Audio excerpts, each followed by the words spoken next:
প্রেমিকা বেশি সুন্দর। তোর থেকে আমার প্রেমিকা বেশি সুন্দর। তোর থেকে আমার প্রেমিকা বেশি সুন্দর। তোর থেকে আমার প্রেমিকা বেশি সুন্দর।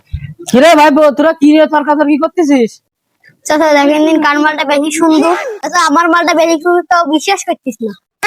তোর থেকে আমার মালটা বেশি সুন্দর। মাল নাকি? দেখি ভাইপো কি মাল কথা করছিস। চাচা দেখো দিন। দেখি দিন ভাইপো, মাল নাকি এটা? চাচা আপনি দরটা দিয়ে দেখবেন, আমারটা দেখো। লে ভাইপো দেখি।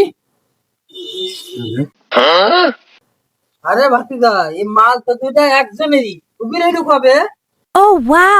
চাচা এখন ডিজিটাল যুগ, এখনকার মাল এক জায়গায় থাকে না। চাচা মানুষ বলে না না তুমি ব্যবহার করো। আমার কপালটা মনে হয় খারাপ, মনে হয় একটু তো ছেলেবিলি এত বড় মাল ঘরে, আমার কপালে একটা মাল নেই। আমি যে মলাম যে আমি এ জীবনটা কি লাভ?